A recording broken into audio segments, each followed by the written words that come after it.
বইছে নদী, নদী।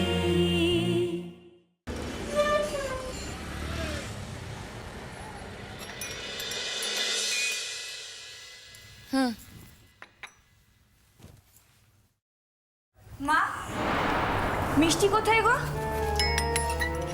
কেন রে, হঠাৎ বাড়িতে ঢুকে মিষ্টির খোঁজ করছিস? হ্যাঁ, এই কি আছে কি? দিদি কোথায়? অদ্রিজা বাড়ি চলে গেছে। সে কি আমাদের কাউকে না বলে চলে গেল? বাড়ি থেকে ফোন এসেছিল, আন্টি ফোন করেছিল, এমার্জেন্সি ছিল তাই বাড়িতে চলে যেতে বাধ্য হয়েছে। এই কার এমার্জেন্সি হলো রে? হ্যাঁ, কি মানে বাড়িতে কোনো প্রবলেম হয়নি তো তার?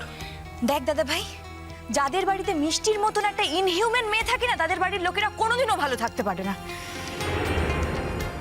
এই মিষ্টু, এসব কি হচ্ছে?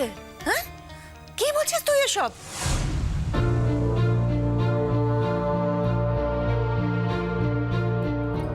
হ্যাঁ রে, তোরা কোথাও বেরোচ্ছিস নাকি?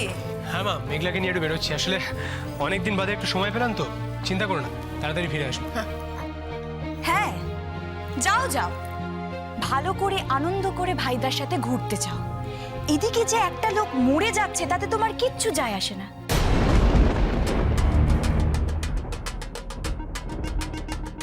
কি করে যায় আসবে বলো? তার কাছ থেকে তো তোমার সবকিছু পাওয়া হয়ে গেছে। এখন সেই মানুষটা মরুক কি বাঁচুক তাতে তোমার কিচ্ছু যায় আসে না। বাহ মিষ্টি, তোমাকে বাইরে থেকে দেখতে যেরকম না, তুমি ভেতরে ঠিক উল্টো।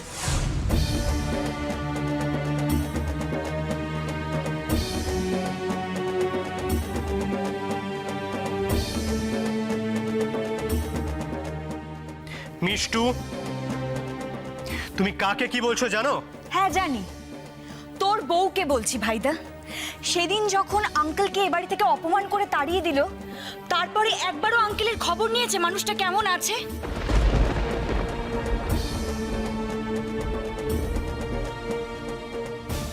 আঙ্কেলের খুব খারাপ অবস্থা ভাইদা,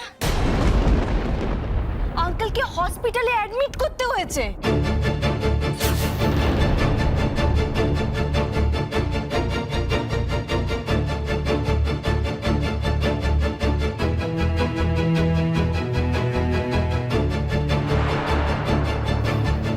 যদিও তাতে ওর কিছু যায় আসে না, কারণ ওর তো নিজের বাবা নয়, অদ্রিজার বাবা। তাই অদ্রিজা ঘটনাটা শোনা মাত্রই ছুটে গেছে। আর এই সমস্ত কিছুর জন্য দায়ী মিষ্টি। আঙ্কেল এখান থেকে চলে যাওয়ার পরই নাকি খুব অসুস্থ হয়ে পড়েছিলেন।